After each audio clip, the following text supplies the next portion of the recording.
Welcome, ladies and gentlemen, to another Glacial Geek Deep Thoughts Thin Coats with me, Phil, the Glacial Geek. So today we are going to be talking about what to expect with 8th edition. So we're going to kind of talk in some broader strokes, and we're going to talk into some maybe a bit more granular with it, discussing some of the things that you can expect with the coming of this new edition, and maybe a little bit on how to prepare, but mostly I think just kind of to prep yourself to await. And I will be working on my Vanguard Vets and Terminators that you saw me working on last time. I've added a second layer of Nuln Oil to these guys to darken it down again. As you can see, it's worked pretty well. This is a really fantastic finish so far. And what I'm going to do is I'm going to go in and I'm going to block in some more colors. And then once I've got all the colors blocked in, I'm going to go over it with another coat of Nuln Oil to give me the final finish on the black, which I think should be pretty good. I'm excited about that. So that's what I'm going to be working on. That's what I'm going to be talking about. So 8th edition. It's on the minds of every single person, new and old to the game. Everyone is talking about it, and everyone has an opinion on what to expect. So I figured I would give my opinion. I think that you can expect, if you are an older player, if you've been playing this a lot, I think you can expect a very different game than we've had, especially compared to 7th edition. I think that the mechanics that they've started to talk about, that they've developed, are a distinct change from 7th edition. Some of the old standbys that we've had have changed. A lot of the mechanics have changed. I don't think they've changed for the worse. I think they've just changed. I'm actually very excited about a lot of the changes that we have coming our way with 8th edition.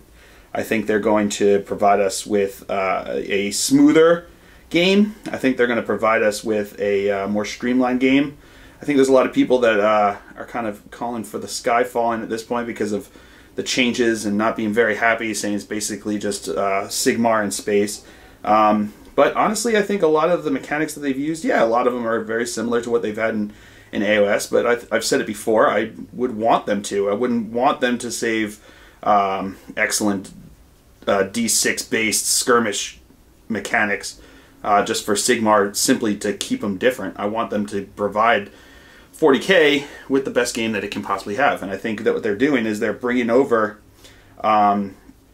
a lot of the rules that people really liked about 40K, about Age of Sigmar, into 40K. So I think that we're going to have the best of what there is without taking over a lot of the worst that there was. I think what you can expect is a game that's a bit more level. I think you're going to have the fact that they've come out and said that everything will wound, that can wound everything. They just released the wounds chart that they will use. Essentially what it's going to be is that if the strength of the weapon is more than twice what the toughness of the target is, you'll be wounding on 2s. If it's equal to what the target is, or no, if it's greater than, just not twice as much. If it's greater than, you'll have 3+. If it's equal to, it'll be 4+. If it's less than, it'll be 5+. And if it's less than half, it'll be 6+. Which means that everything can wound everything. So your yes, your las guns can wound a giant, an Imperial Knight. Because everything now is going to be based on the wound system, so everyone will have the ability to wound everyone else. I think this is a great change in the system, because what it'll allow you to do is it'll allow you to bring whatever models that you want without fear of not being able to have any kind of impact on the battlefield. The number of times I've been left with Bolter Marines and I've been facing off against a bunch of walkers with armor 13 that they can't do anything about, and they just have to sit there. You know, I don't like the fact that my models are just going to be sitting there. I want to do something with them, even if it means that I'm rolling and hitting on 6s, wounding on 6s. I don't care. If I can do that, that feels better because I get to use my models. They're not just there on the tape on the battlefield as just plain ablative wounds. They can actually do something now. So if I have, you know, a 5-man tactical squad with a las cannon, and I decide to shoot at a vehicle that's charging down at us, they can actually do something now. It's on 6s, and it's very rare. The example that they gave was bolters firing into a Morkanaut, that it would take approximately 500 bolters to actually take down a Morkanaut on average. Obviously, you know, you could get real super lucky and require far less, but on average it'll take 500 bolter shots to take down a Morkanaut.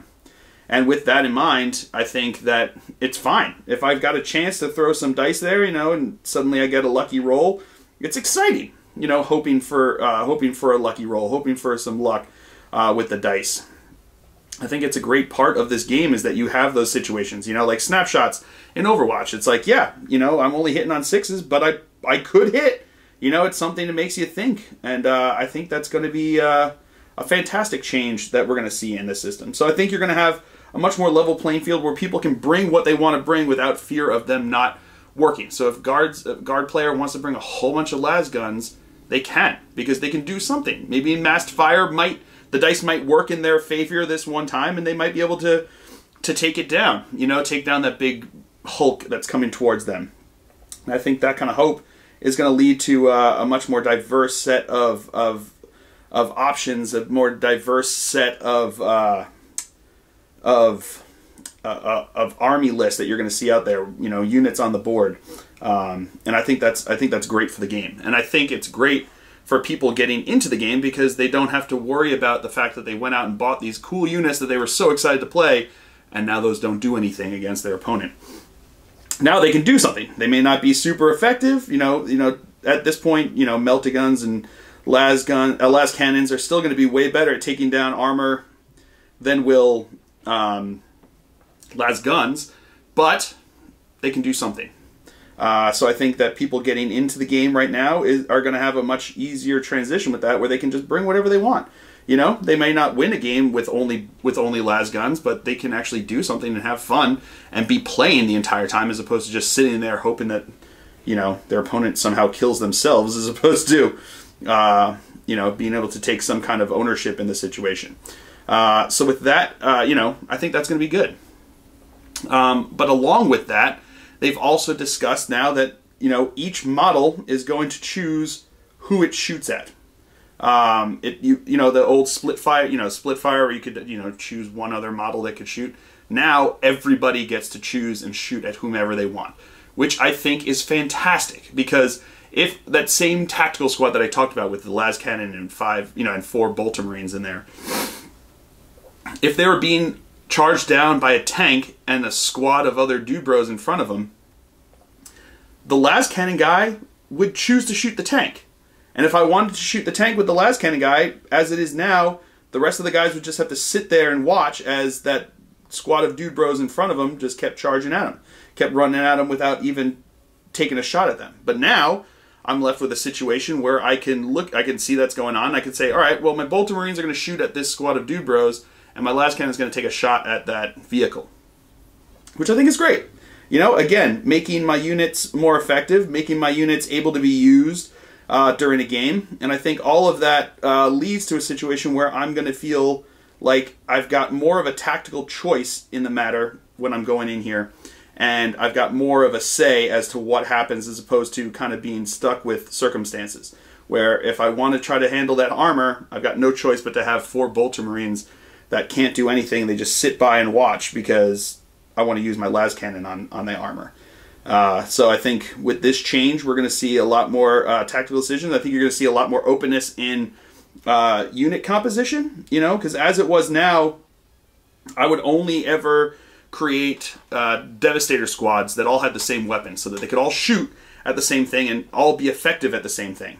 Now I can bring it with whatever kind of composition I want because they can all shoot at different things, you know? So I can have that Melty in there with a bunch of las cannons because as the vehicle gets closer, they can all shoot at the same vehicle. Or that Melty could decide that it's going to take aim at the closer Rhino, while my las cannons decide that they're going to try to shoot down the Imperial Knight that's, you know, 38 inches away. My las cannon is going to reach it, but my Melty wouldn't. So as it was now, that closer Rhino would get away with nothing, even though the Melty could reach it.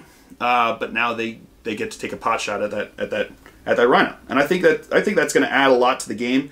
I think it's going to add a lot to list building because I think you're going to have a lot more openness, a lot more ability to vary things up, and not have to worry about mono mission units.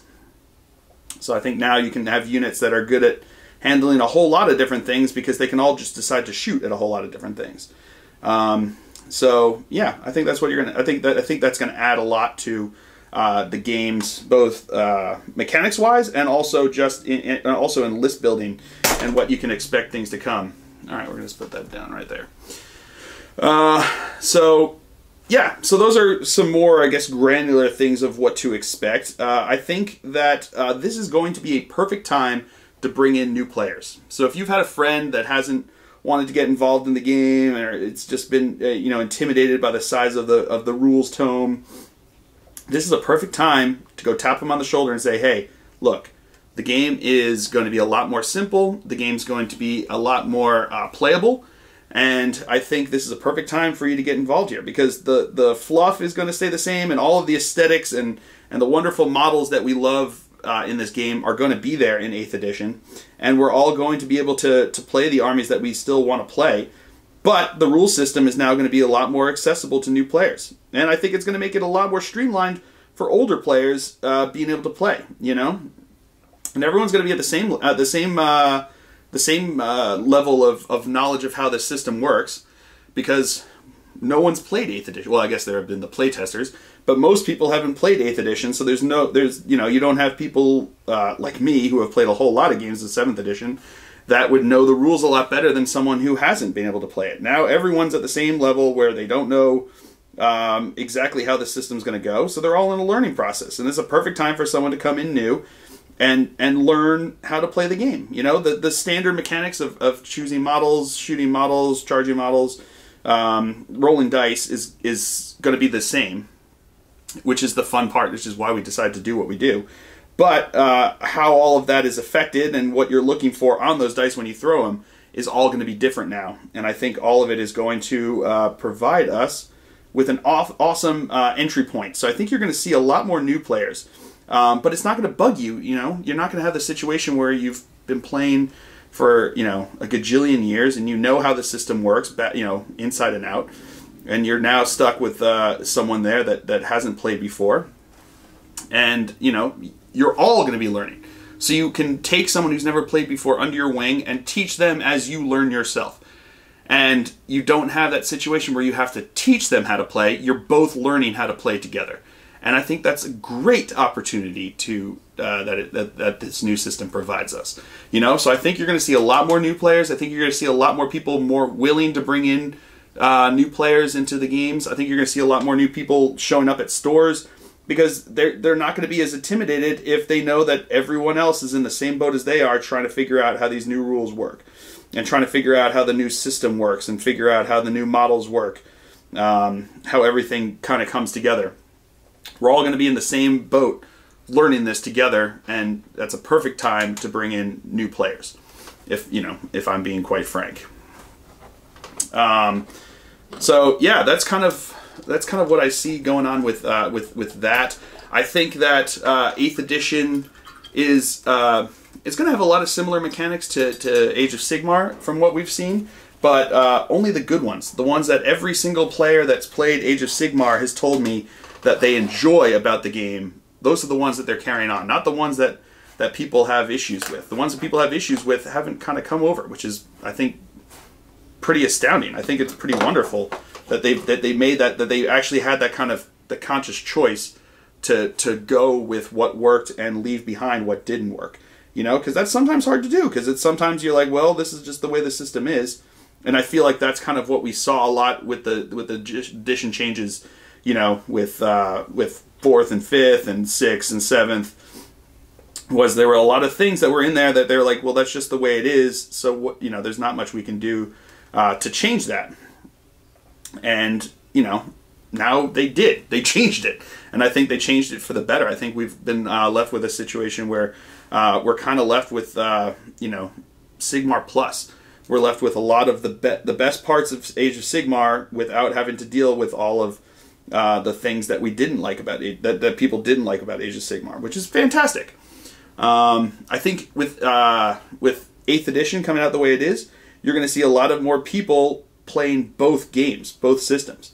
Because if you have to learn some of the mechanics for one, you may as well just play both. You know what I mean?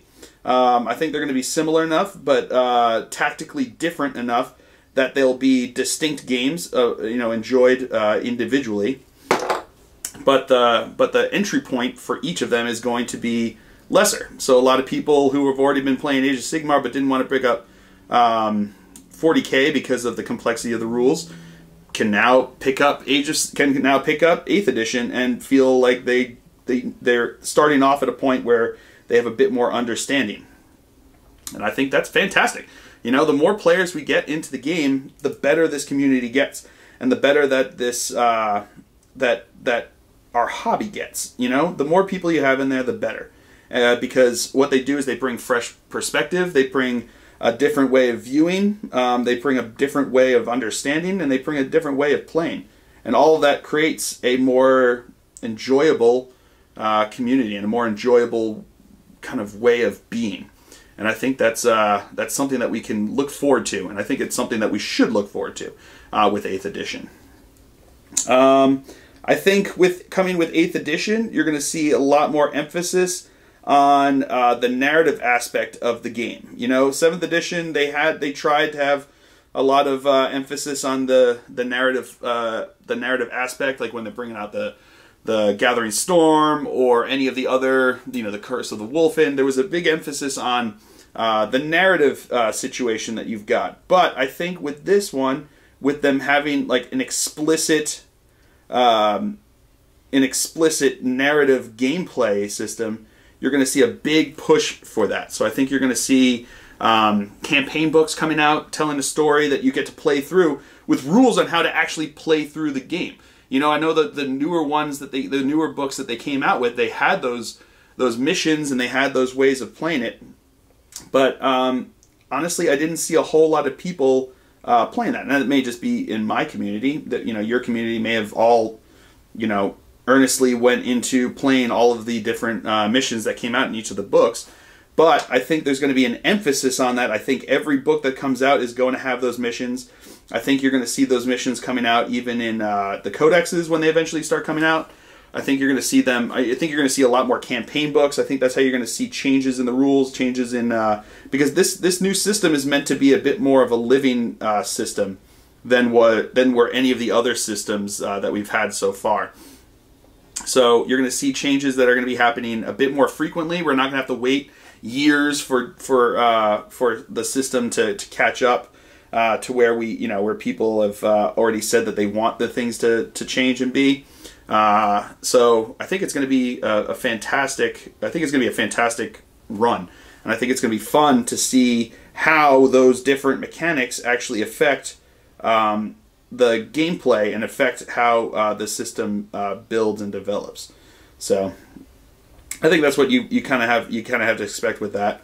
I think that narrative is going to have a big impact on even on the competitive side of things. You know, where people are always going to be looking for the strongest combinations, but I think what you're going to see is the strongest combinations are going to be the ones that also fit within the narrative of the system, because those are going to be the ones that are going to get the play, that are going to get the attention from GW. And because of that, I think you're going to end up with a situation where a lot more people are going to be having these fluff-driven armies, these fluff-driven lists, because they are the effective ones. So I think that's going to be interesting, seeing how that plays out. I'm also kind of interested to see, I think you can expect, and they've told us to expect, some new factions, some new armies that are going to be coming out. I think that's awesome. I'm really excited for that, because so far the ones that they've come out with recently, like they've come out with the Death Watch, they've come out with the Gene Stealer cult. I've obviously really enjoyed those, and they did a fantastic job with them. And I think it'll be interesting to see where they build it out. Are they going to build out some more Xenos, like completely foreign Xenos? Are they going to be coming in? Are they going to build up some more Imperium forces? I know they've talked about, you know, people at this point have all seen those the quote unquote true scale Marines that are out there. I think those are going to be a new faction. I think they're going to be like the Custodes, something that's kind of plays into their furthering narrative to create some super Marines.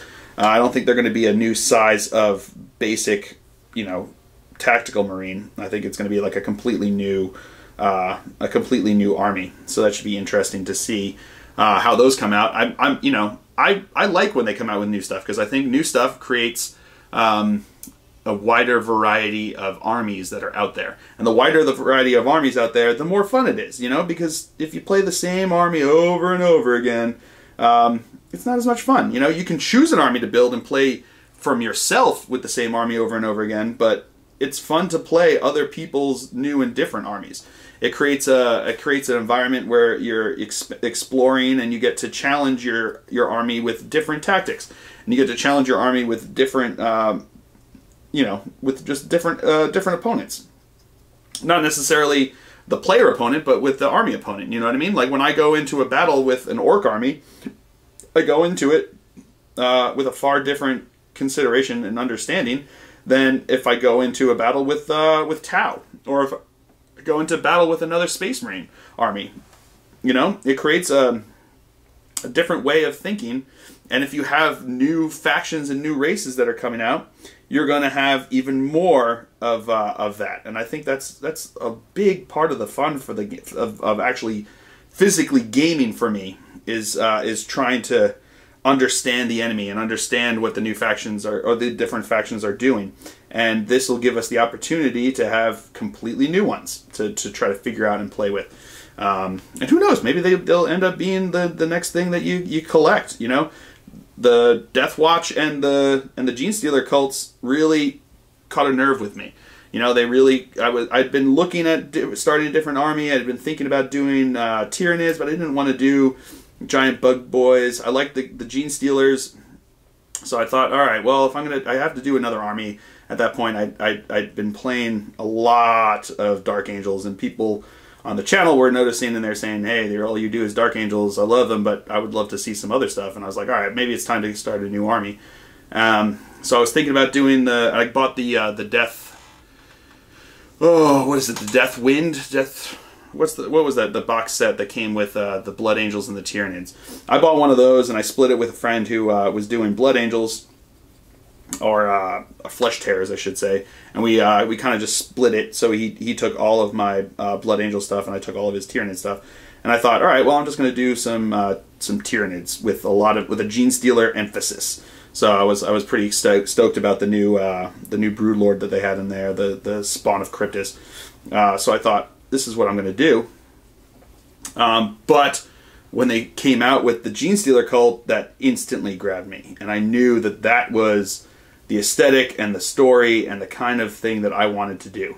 And I jumped whole hog into it, as you've seen in a bunch of other battle reports. I'm a bit behind on painting them up, but they're coming, you know, and they're building up, and they're cool. They're very different from my Dark Angels, obviously, and that's kind of what I was looking for, you know. And I think that people are going to have that opportunity to try out new things if you have new armies, because who knows what's going to finally, you know, catch your fancy and make you decide that that's what you want to collect. You know, think about it. The first time that you actually started collecting an army, what made you decide to do that? You know, odds are that it was just something about that army that you were like, man, it just kind of piqued your interest and keyed you in, and then that's what you went with. You know, that's how I started my Dark Angels. I liked the Green Marines, so I went with a whole bunch of Green Marines, and it worked out pretty well, I think. You know, and who knows what's going to pique your interest. This is, I think, having these new armies coming out all the time is a good thing. I think it pushes forward, or it fits with the understanding that they're exploring the universe more, and they're having more interactions with, you know, with armies or with different races as they keep expanding, or as they keep having, or as those guys come further and pushing into the Imperium. So I think having all of that is pretty beneficial. I think it's fun and it's exciting to see what they do, and then it's also a good way to expand the story that we're working with without having to necessarily completely always have to drastically change the storyline where we're at.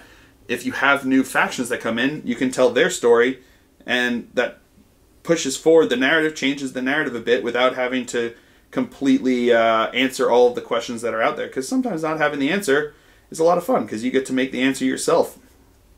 You know, you get to decide, you know, how the story builds. You know, I think a little bit of pushing forward is good, and I think they're going to be doing a little bit of pushing forward, which I think is exciting.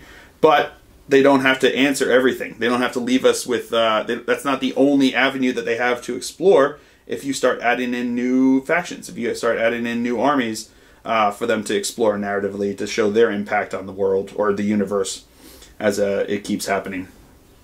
So I think that's going to be a good thing, and I think you're going to see a bit of an emphasis from them on that point going forward. I think you're going to see them wanting to expand the universe, expand the players that are that are taking part in the narrative of the 40K universe, and expanding the types of aliens and Xenos, and I think that you're going to see them expanding further into the narrative, and also even the model lines of the Chaos armies that are becoming a bit more of a force, a driving force in the main 40K narrative. So you're going to see the Death Guard are going to be coming out sooner, are going to be coming out next, and then I think after that you'll see a push into some of the other ones there. So we've already seen the Tzeentch ones come out, and I think you're, with the Thousand Suns, I think you're going to see the Death Guard coming out. So what is that? That's Tzeentch. That's also Nurgle.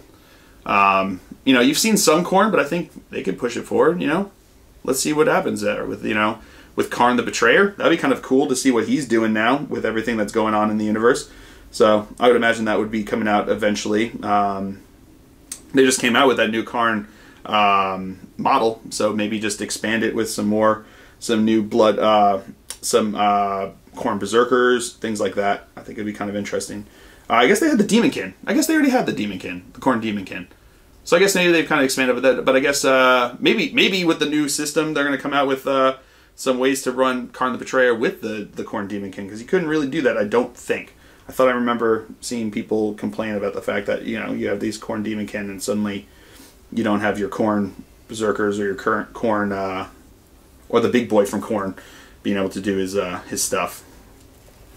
But yeah, so I think that's going to be an interesting to see how that develops and how that goes forward. I also think that you can expect to see a very different game. They've changed, you know, how strength and toughness work. They've added wounds to vehicles and monstrous creatures. Monstrous creatures and vehicles are now going to lose effectiveness as they become more injured, which I think is interesting. I think it's a fun mechanic, because it makes sense narratively that's what would happen, because, you know, as a vehicle takes damage, it becomes less effective. It can't drive as far, can't drive as fast, can't shoot as well because it's affecting its aiming mechanisms. Any of those things, the way they work out, I think it's an interesting mechanic to throw into the game here, and it's a good way to keep it so that, you know, yeah, suddenly your Rhino doesn't just pop turn one, but it becomes less and less effective, and you got to decide whether it's worth keeping your unit inside of this failing vehicle that's not being able to do its job, not getting you down the field quite as fast. Maybe it's time to pop them out and do some running, or maybe you keep sticking out with it, you know, until the bitter end, when it finally succumbs to enemy fire and then finally gets destroyed. I find that super exciting, because the number of times I've had a lucky melt-a-shot just pop my Land Raider first turn, because it gets one whole point, one penetrating effect, and they roll a lucky penetrating result, and suddenly my Land Raider that I paid 250 points for is gone after one shot. One shot it. That's frustrating. You know what I mean? I don't know if they're still going to do the doubling out of toughness for instant death. I guess we'll see how that is, but the less you have of my unit suddenly not being able to do anything just because of a lucky shot, the happier I think I'm going to be as a player, the happier I'm going to be as a collector, the happier I'm going to be as a hobbyist, because I'll get to do what I want with my army and not have to sit there and, you know, be grumpy because your one lucky Melta shot that you had took out my Land Raider turn one without it being able to do anything during the game. So I think that change is going to be beneficial. I think you're going to see the viability of a lot different tactics. You know, they've talked about the changes that they're doing to charges, the changes that they're doing to heavy weapons, the changes that they're doing to the way units work. So I think all of that is going to see, you're probably going to see more vehicles out on the table. You're probably going to see a lot more people playing with massed infantry, all these things that I think are going to actually put a fight against kind of the standard stuff that's been going around in 7th edition. These guys are now finally, I think, going to be able to hold their own against those guys. So I think, you know, the Tau gun line is probably still going to be very effective. But I think so is going to be masked guardsmen. And I think you're still going to have a whole bunch of boys that are charging down your neck are going to be very effective as well. So suddenly now you have 3 different options for being effective. And I think that's going to be great. You know, I think there are going to be a lot of people that are, you know, a little upset about it because they're used to playing 7th edition or even 6th edition, you know, seeing how things operated. But I think you're going to have a situation now, especially in the beginning before any other new rules come out, where most armies are going to be on the same level playing field without any adjustments, without any changes. And I think you're going to see a situation where when I bring my 2,000 points, no matter what they are, they're going to be able to compete against your 2,000 points.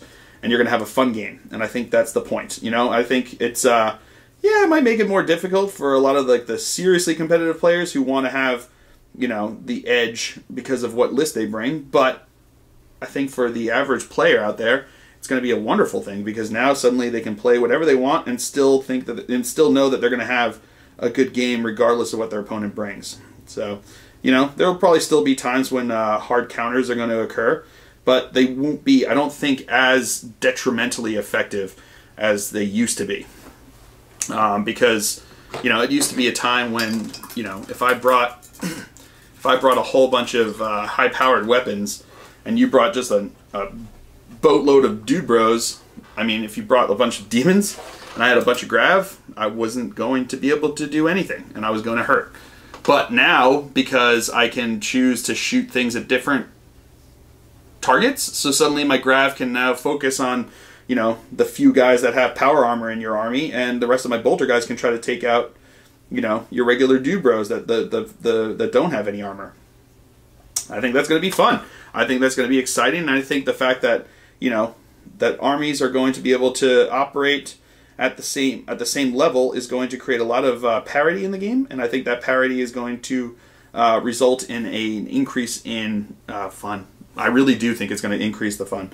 I think you're going to have a lot more people that are going to be willing to play games. You know, like how many times do you hear people say, "Oh, I refuse to play that kind of this army because of how OP they are." You know, I don't think you're going to see that as much in 8th edition because nobody's going to be so OP that they're going to draw that much hate, I don't think. So I think that's going to be a good change in how this game kind of goes and how it develops. What else do I think you can expect in 8th edition? You know, I don't want to go too much into the details of specifically what to expect with different mechanics because even by the time this comes out, I'm sure that's going to change. A new article will have come out telling about new things and new ways of fun that the system is going to create. So I think that you know, I don't want to get too much into like what to expect specifically for all these different rules. Obviously I've already talked about some of the different ones, but I think the emphasis that I want to put on this is what to expect just generally with the new system. I think you can expect a game that you can make it do what you want it to do, which I think is a fantastic thing. Being able to make this game do what you want it to do without having to be kind of held back by the way armies play. I know a lot of people say it's like, well, you should have just played it anyway because that's just the way you should be. It's like, well, yeah, but you know, you can't really hold it against someone wanting to win from time to time. You know what I mean? And the way it was very difficult to win a lot of games with certain armies. So you can't really hold it against people not wanting to play armies that they were never going to win with, or that they were going to have a very difficult time winning with, if they didn't have already a pre-existing desire to show that army is still relevant today. You know what I mean? I think holding that against them was it's not fair, especially for the newer players who didn't have any experience with that. You know, person coming into a game wanting to be able to win it's not. You know, if that's the only thing they're looking for, you know, I think maybe they need to reevaluate a little bit, because this hobby is way more than just, you know, just winning. But at the same time, the fact that an army can win is something that people would consider when they're picking up an army, when they're starting up an army.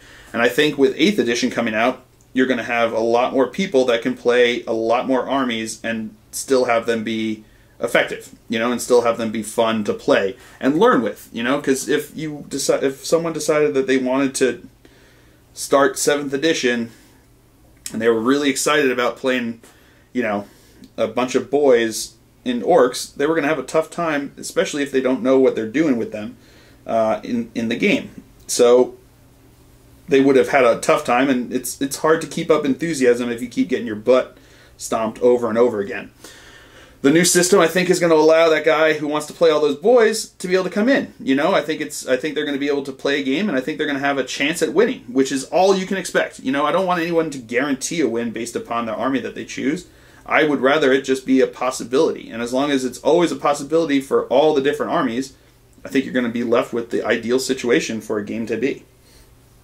And I think 8th edition is going to do that. You know, I don't think it's going to be the end-all be-all. I'm sure there are going to be things that are going to come up that people are going to complain about, that people are going to have issues with. That's part and parcel anytime you have any kind of change. People just kind of get like that.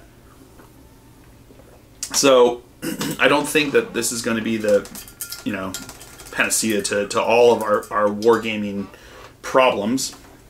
But it sounds like they've actually listened to the players, and they've created a system that I think answers a lot of the problems that people had. You know, and a lot of the complaints that I'm seeing online about the new rules that they've been releasing have honestly been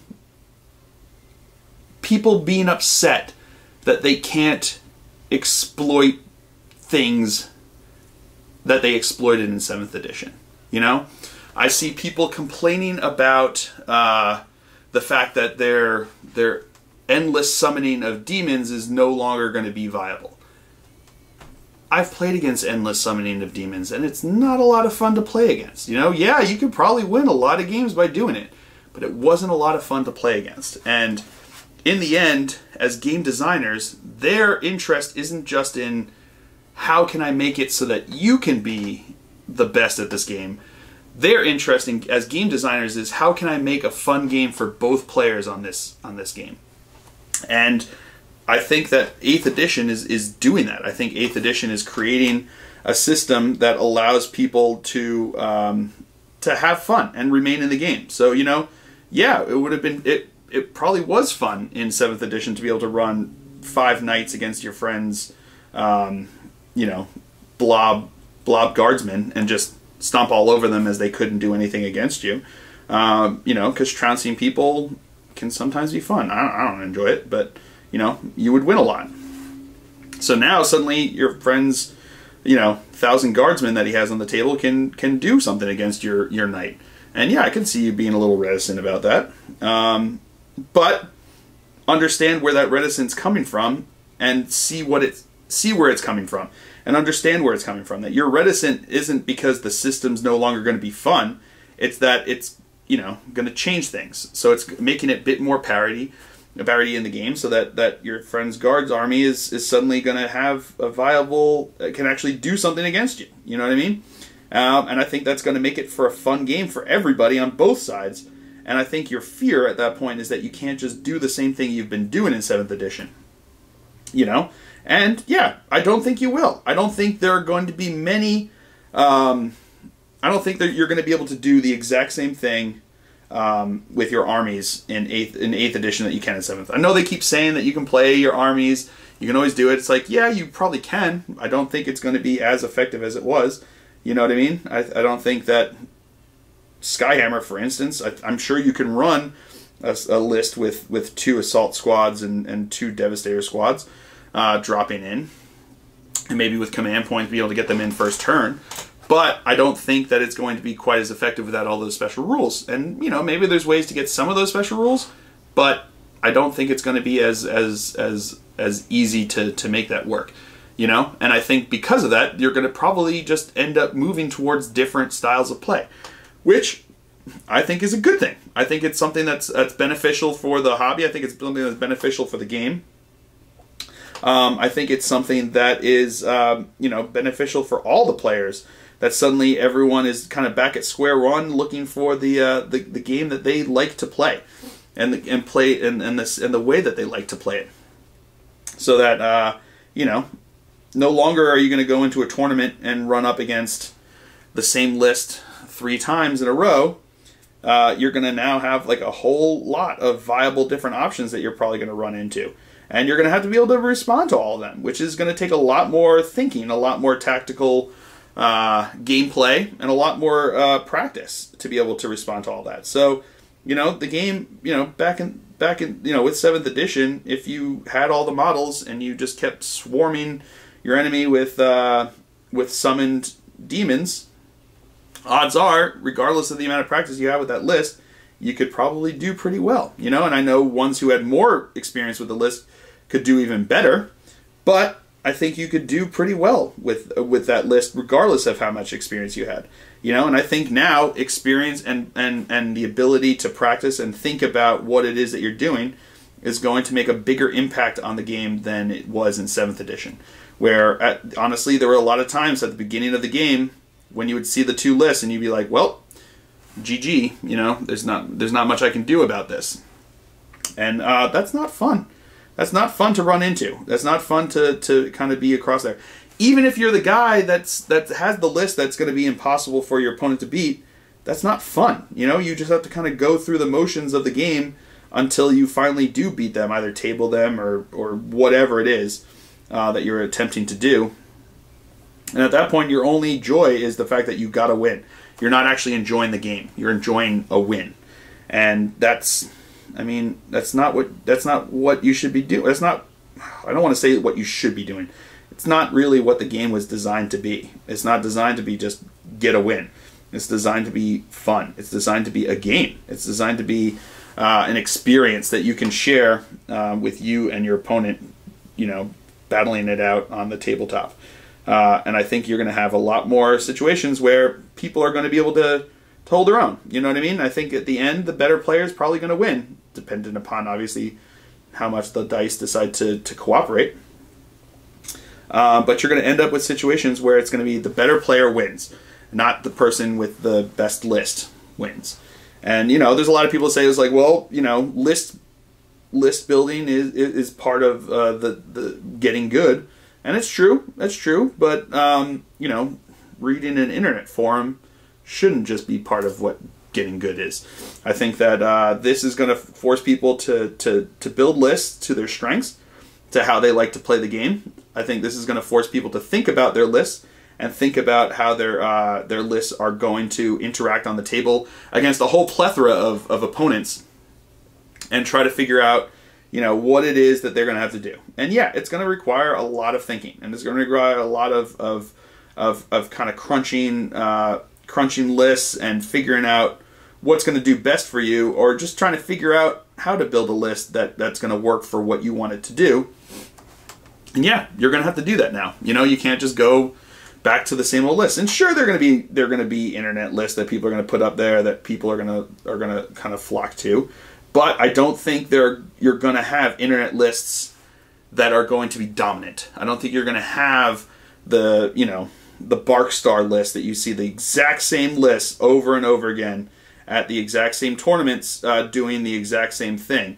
I think you can have people do it, but I don't think it's going to be as predictably good as it was in 7th edition. I think you're going to see changes. I think the changes are going to create it so that, you know, lists can actually have an effect on it. And you can actually do something about them again. And you're not left with a situation where you see your opponent pull out their list and you go, well, it was fun while it lasted. No longer am I going to be able to keep going in this tournament. You know, so I think it's going to be fun, and I think you're going to have a system now that's going to be a lot more fun. I think you're going to have a system that's going to be a lot more open. I think you're going to have a system that's going to be a lot more versatile. I think you're going to have a system that's going to be a lot more inviting to new players and to old players who haven't really kept up with the new editions. I think 8th edition is going to be pretty welcoming to people who kind of, you know, put away their models as the systems went on. You know, I see a lot of people on the forums already talking about it, being like, you know, I haven't played since 3rd edition, but all these rumors are really making it interesting. And I think part of what's making it interesting is the ease of entry, you know, because the thickness and the multitude of rule books that we had with 7th edition really made it intimidating for new players and intimidating for players who hadn't kept up with things to get back into, because they were left with a situation where they had to know all of those different rules. You know, and there's a lot of people say it's like, well, you know, if you just make it easy, what's the point then? You know, they should have just read the rules anyway, like everyone else. And, you know, there's a lot of people out there who say, you know, if they didn't want to read the rules, then we don't want them anyway. But that's BS. That really is BS in my opinion. I think any time that you're trying to ostracize someone because of the amount of effort that they can put into a hobby, that's elitist. And I don't think that really deserves a place in this hobby. I think this hobby should be open to anyone who wants to play it. You know what I mean? And I think the more effort you put into it, the better you're going to be at it. And it will show. You know, you'll win more games. You'll also probably have better painted models if you put more effort into that. You know, but that's the way it should be. It shouldn't just be that it's all or nothing, where if it's like, unless you have, you know, 1,000 hours to read all these rules and keep up with all the new, you know, to keep up with the layest craze of models on the ITC circuit, that you can't be in this game. I think that's elitist, and I don't like it. I don't think it has a place in this hobby, and I think it pushes away a lot of people that could be really fantastic additions to the hobby, and really fantastic additions to the community. And I don't, and I think that having this openness and having this ability for people to feel like they that they can get a grasp on the rules and a grasp on the system is good. You know what I mean? Because would you want someone who could potentially be a lot of fun to play against not get into the game because they don't have the time to read all those rules? Or would you rather them be able to read the 12-page rules, get an understanding, and then be a fantastic opponent across the table? I mean, I want the second, you know? I want to have as many cool people playing this game as possible. I want to have as many fun people playing this game as possible. And if there are people that are kept out of the game because of the fact that they don't have the time to read 1,000 pages of rules, then make the rules shorter. Make them less rules. You know, make the rules easier to grasp so that they can actually get into the game. You know, because reading rules is not what attracts me to this game, and I don't think it's what attracts a lot of people to this game. It's part of the game. You know, you have to be able to read the rules like any other board game. Any other game, really. You have to understand the rules in order to play the game. But at the same time, that shouldn't be the determinant of whether you play or not. You know what I mean? When you get into a board game, the idea of playing the game isn't that you can sit there for 1,000 years and read the rules. The number of board games that I've played that my friends have had the time to read the rules and they've told me about it, and then we've had a blast playing them, has been that's innumerable number of games that my friends have read the rules and told me about the rules so that we could play the game. And now, with 12 pages of rules It's a lot easier to tell your friend how to play the game as you're just playing along, as opposed to having them have to read it beforehand because they don't know what rending does, or they don't know what anything else does. Because all the special rules for each unit are going to be in their entries right there, so they have the one page that they can turn to look to, and any of the basic rules are going to be in 12 pages. Which 12 pages. If you don't have time to read 12 pages for a game, then you probably don't have time to play a game. Because you can read 12 pages in less time than it takes to play a full game. I couldn't read the 7th edition rules in the time it takes me to play a game at this point. But you could read the 12 pages that they're talking about for this system in that time. So I think that openness, and I think the fact that they're going to kind of keep invite in new players is going to be great for this game. And I think it's going to create a stronger community, and the more people you have in a community, the stronger it can get. I know there's something about having a tight-knit community, but the more people you have supporting a community, the better. And more people playing means more development in the game that I love, and I want that. And I think 8th edition, you can expect that. I think you can expect to see more support for new players. I think you can expect to see easy entry for new players. The emphasis that they've been putting on the smaller game systems within the 40K universe, with Shadow Wars Armageddon or Kill Team, I think you're going to see some of that still coming out in the newer games, and within 8th edition. I think you're going to see that same kind of emphasis on allowing newcomers to come in with those smaller skirmish, or the smaller systems. I think you're going to see an emphasis on that, because you can get an idea for some of the mechanics by playing Shadow Wars, but you're not going to understand a lot of the rules for 8th edition by doing that. They're very different. They're basically just 2nd edition rules playing out. It's just Necromunda, except with 40K models. And I think that you're going to see that kind of emphasis, allowing people a smaller, an easier entry point. So with smaller armies, smaller gameplay, and I think that that's going to be beneficial to everybody. I really do think it's going to be beneficial to everybody. I think it's going to be fun. I think it's going to to just really open up our community and really expand it in a way that I think is going to be wonderful. Because who knows how many people are out there that haven't tried it because they didn't think they could, and suddenly with this new system they can, and they're encouraged to, and they've made it easier for them to do so. I think that's going to I think that's really going to help. I think that's really going to help help the community, help the system, and help us to develop 40K even further going into eventually 9th edition or whatnot. Who knows? Or 8th edition New Age or something. I don't know what they're going to do. But I think that by expanding this and making it easier for new players to get involved, it's going to support the company that puts out the system that we like. It's going to encourage them to keep developing the system that we like, and I think it's going to mean an increase in support and products for us to buy and be excited over. And all of which I think is great for it's not just the new players, it's also great for us who have been a bit more veteran with this.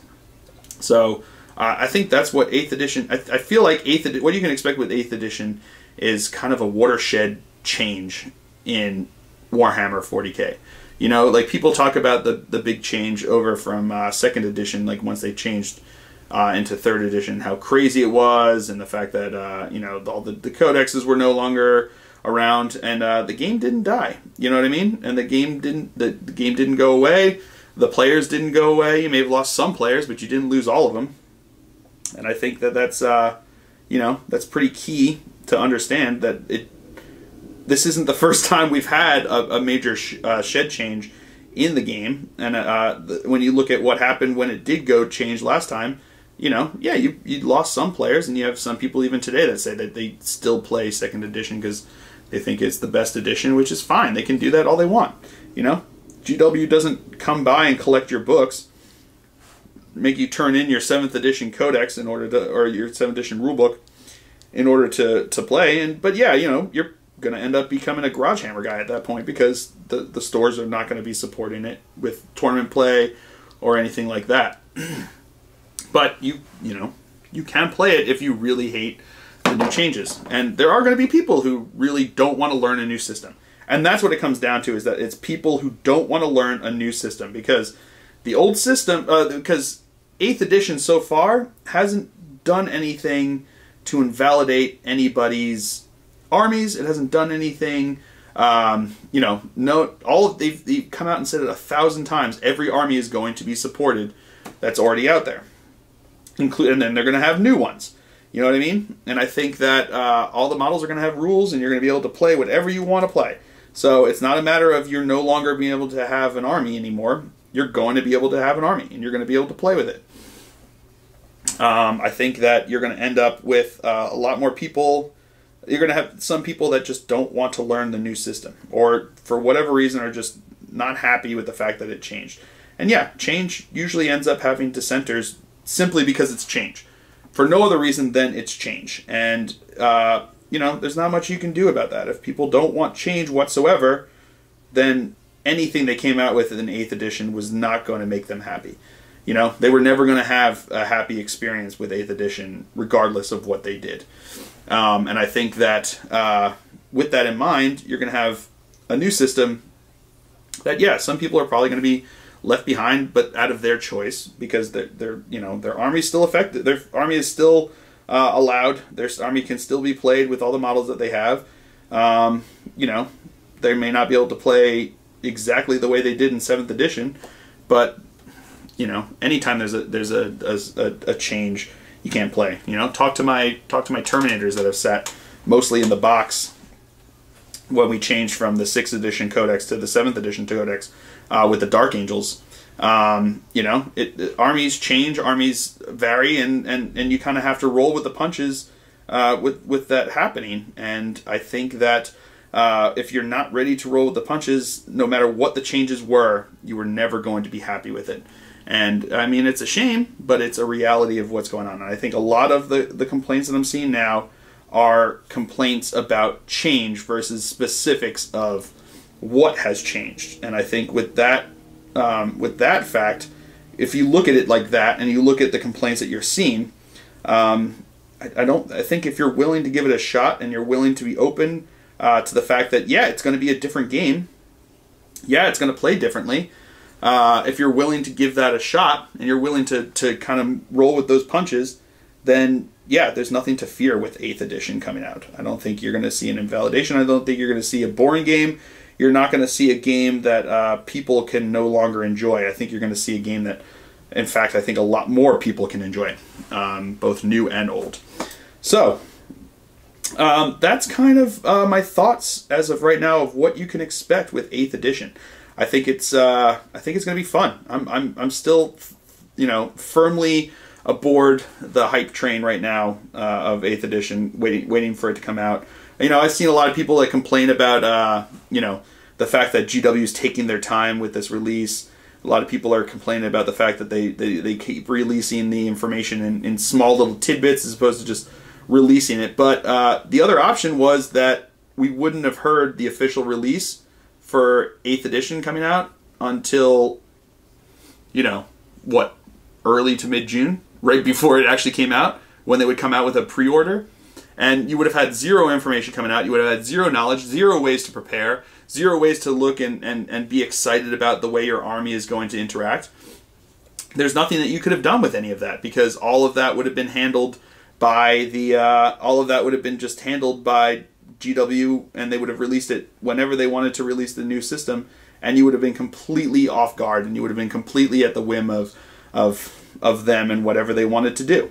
So I think this new way of going, I'd rather get small little doses of information coming out over a period of time than no information until it finally got released.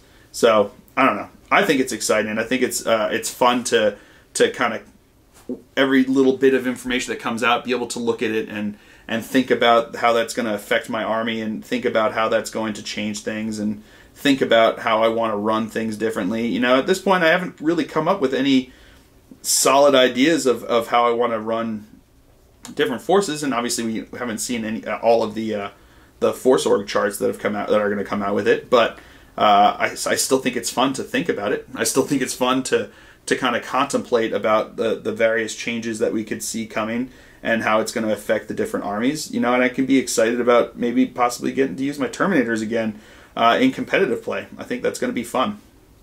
Yeah, so those are my ideas. Those are my thoughts on it. I didn't get as much work done on these guys as I did in the previous ones, but you can see bits and pieces how it's kind of coming along. I think it's going to be exciting. I've just been putting in the silver there, and I'm going to have a lot more of like the emblems and stuff like that. Those things are probably going to be gold. Same thing with this up on here. I have a bunch more in here, gold. The guns are probably going to be red. That's the way I like it with my Death Watch stuff. So I hope you guys have enjoyed that. I hope watching this, I don't know, I don't really have a lesson to learn from these, just that I've been painting them. Just you can see my process and see what I do. I'm not Duncan, so you don't see too thin coats. But I keep my coats thin enough that it doesn't block in the details. But I prefer to keep it as few coats as possible, because once I start getting into 3 or 4 coats, I just go nuts, and I really want to just break a model in half when that starts to happen. That's why I didn't really do gold this time, because gold has a tendency to need like quite a few layers of paint to look good. But yeah, that's my own little personal pet peeve, which is why, you know, you're probably never going to see my name on a Golden Demon entry form. But I hope you guys have enjoyed it. Let me know what you guys think about 8th edition coming out, or let me know what you think about the painting job I've been doing here. But I'm more interested in hearing what you guys think, what you think we can expect coming out with 8th edition. You know, do you think that we're just going to see 1,000 close combat armies? Do you think we're still going to see, you know, the preeminence of shooting, or do you think there's going to be more parity so that people can bring their close combat armies and bring their shooty armies and be able to interact with each other on an even playing field and have fun together and playing each other? Do you think that we're just going to see like the masked guardsmen, the masked bolters now that are going to be coming out? They suggested, like I said, 500 bolter shots to take down a Morkanaut. I think you're going to see it's going to be hard to have just a mass number of guys. But now those guys that are coming in with your special weapons can actually do something. They're no longer just a blade of wounds. They can actually be effective on the playing field. If not as effective necessarily, they can still have some effect on the game, which I think is going to be interesting and fun to see. So yeah, let me know what you guys think, what you think we can expect coming out with 8th edition. Let me know what you're excited about. Let me know what you're reticent about. I've had some cool conversations with you guys in the comment section, going over your fears and going over your thoughts on what's going on, and you've had some good points that I've had to concede to, or I've been able to come back with my own opinion. You know what I mean? I'm full of opinions, as you may have noticed. And I hope you guys enjoy those opinions, and if you don't, let me know. Tell me what I got wrong, and tell me what you think if I'm being too optimistic, or if I'm being just optimistic enough. I think I'm just optimistic enough. But yeah, let me know down in the comments below, and keep the conversation going. So, I hope you guys have all enjoyed it. I have been Phil, the Glacial Geek, as always. And until next time, have fun.